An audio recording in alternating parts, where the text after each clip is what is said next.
టీ20లో శుభ్మన్ గిల్ను ఓపెనర్గా ఆడించడంపై కొంతకాలంగా చర్చ జరుగుతోంది. వైట్ బాల్ ఫార్మాట్లో గిల్కు ప్రయారిటీ ఇవ్వాల్సిన అవసరం లేదనే వాదన వినిపిస్తోంది. ముఖ్యంగా టీ20లో శుభ్మన్ను ఓపెనర్గా పంపించడాన్ని కొందరు మాజీలు తప్పుపడుతూనే ఉన్నారు. అయితే విమర్శకులకు కాన్బెర్రాలో యువ ప్లేయర్ ఆన్సర్ ఇచ్చాడు. అభిషేక్ శర్మతో కలిసి శుభారంభం అందించాడు.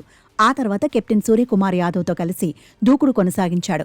ఏమాత్రం ఒత్తిడి లేకుండా టాప్ క్లాస్ ఆస్ట్రేలియా బౌలర్లను ఎదుర్కొన్నాడు. తాను టీ20లకు కూడా సూట్ అవుతానని ఒకే ఒక్క ఇన్నింగ్స్తో చెప్పేశాడు. దీంతో శుభ్మన్ గిల్పై మాజీ క్రికెటర్ దినేష్ కార్తిక్ ప్రశంసలు కురిపించాడు. సూర్యతో కలిసి యువ ప్లేయర్ ఆడిన తీరు అద్భుతం అన్నాడు.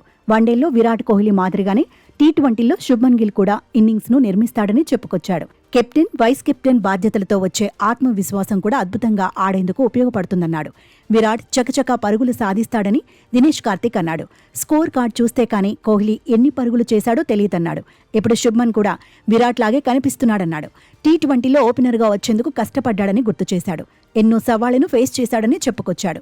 సంజు శాంసన్, యశస్వి జైస్వాల్, రాహుల్, రుతురాజ్ గైక్వాడ్ను ఓవర్టేక్ చేసి ఓపెనర్గా బరిలో దిగే అవకాశం అందుకున్నాడని గుర్తు చేశాడు. టీంలో సెటిల్ కావడం అంత ఈజీ వ్యవహారం ఏమీ కాదన్నాడు.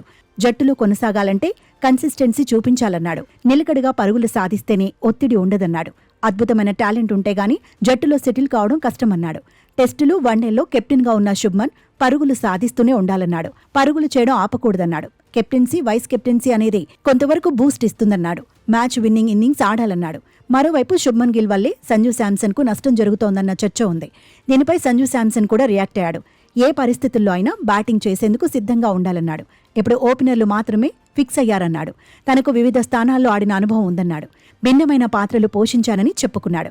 టీమిండియా తరపున చాలా కాలం నుంచి ఆడుతున్న విషయాన్ని గుర్తు చేశాడు. ఓపెనర్ల స్థానాలే ఫిక్స్ అయినందున తనతో పాటు మిగతా వాళ్లందరూ పరిస్థితులకు తగినట్టు ఎక్కడైనా బ్యాటింగ్ చేయాల్సి ఉంటుందన్నాడు.